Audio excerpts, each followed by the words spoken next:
Herbert is so talented, he got the legendary coach to come to him. Harbaugh said, yeah, get me to the NFL. I'll leave the powerhouse. I'm going to go to him. So the first half was about Sean Payton, scripted plays with a rookie quarterback, short week on the road. And they were great, 3 touchdown drives. The second half was just about raw talent. It was about Justin Herbert and Harbaugh half letting Derwin James take over the halftime speech. Herbert's weapons, a converted defensive tackle, backup tight ends and running backs, and a return specialist. His best receiver is a rookie, and the top receiver talent, the first rounder last year, is still figuring out how to catch. In the second half, though, trailing, that's the hardest time to be a quarterback against a very good defense. Justin Herbert, 11 of 16, 132 passer rating, scrambling for a huge first down in the second half. Both of his touchdown passes, to show you how depleted they are, to show you what Justin Herbert is working with. Both of his touchdown passes were the first career touchdown passes for the guys that caught him. There were shovel passes. There was a Mahomes moment late when they're trying to eat the clock. Remember that? And he scrambles off to the right and runs for a first down. It was very Mahomes-like in the second half. He was not 100%. They talked about it on the Amazon broadcast before the game. They talked about it during the game, and that was a real moment. The first half was about scripting. Sean Payton, rookie quarterback, on the road against a good defense. We're putting stuff on paper, and they were excellent. But then that stuff, now the schemes are gone. I talk about this all the time. First half, it's a lot of coaching. Second half, it becomes star players.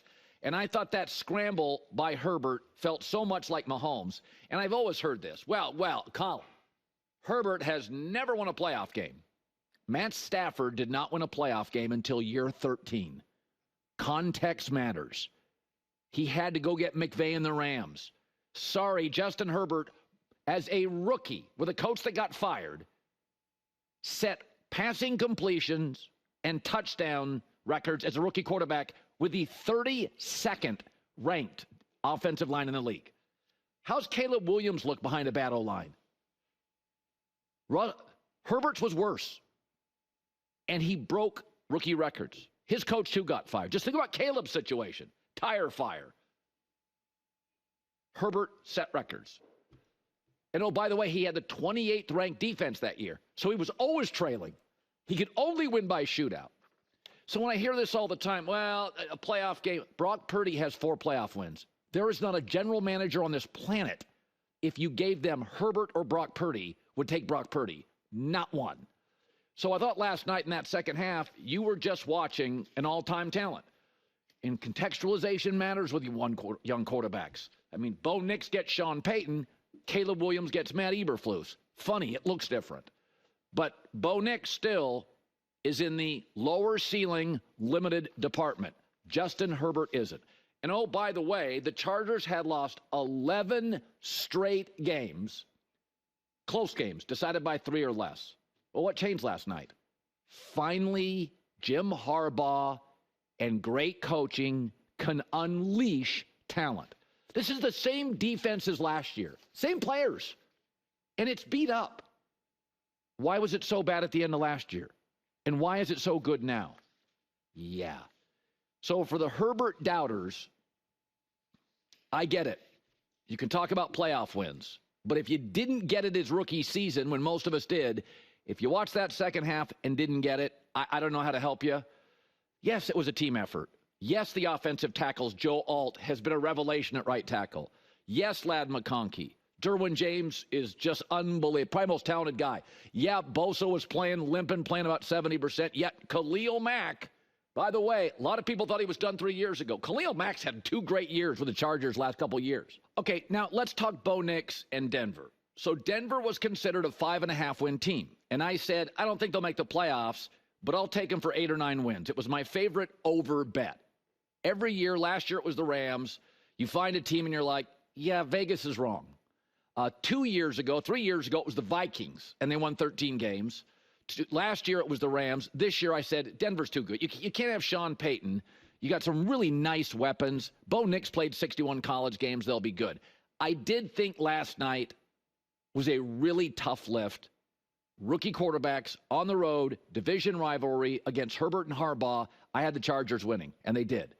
So I thought he was very good on script, and I think he's going to be really good. But in the second half, let's be honest, weren't throwing downfield much. The Denver defense had mistake after mistake and penalty after penalty. But Bo Nix's career is pretty clear. First 2 to 3 games, as he was trying to catch up to the speed of the NFL game, there was a lot of turbulence. Since October, he is 5th in the NFL in touchdown passes. And one of those receivers, a 7th-rounder, Cortland Sutton Mims, 5th. He's got more than Stafford, Jalen Hurts. He's got more than Mahomes. So it's just perspective. Denver's going to be really good.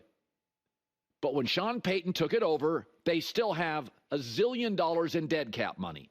Here's the great news for Denver, is they've lost to the Chargers, both times close. They lost to Kansas City on a blocked field goal. The NFL, and the NBA to some degree, but the NFL is a steps league. The first step is finding a franchise quarterback.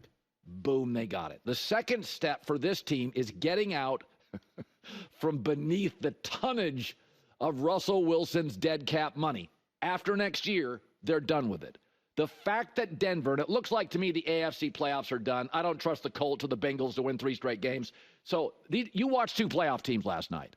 I think the Chargers are the better of the 2 playoff teams because of Justin Herbert. Both coaches Hall of Fame. Both teams have an elite left tackle. Both teams need 4 to 5 more players in the draft. Neither team's a Super Bowl team. They both feel like playoff teams. Denver in the first half, Chargers in the second half. But in the end, you got your quarterback, you got your coach, you just re-signed, extended your left tackle, you got nice weapons, the dead cap money after next year is done, and I'm watching Bo Nix and I'm thinking, this is as good as you're going to get as a rookie quarterback. They're not supposed to win games last night. They're not supposed to go on the road, division game, short week against a Harbaugh and a Herbert and win.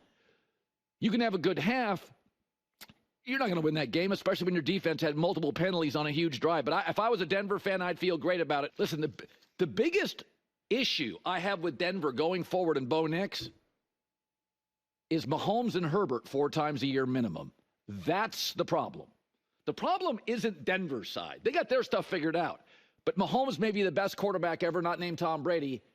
And you watched Herbert last night. Shovel passes, off balance, falling away, 25-yard touchdown passes, running, limping, Mahomes-like. That's the problem for Denver.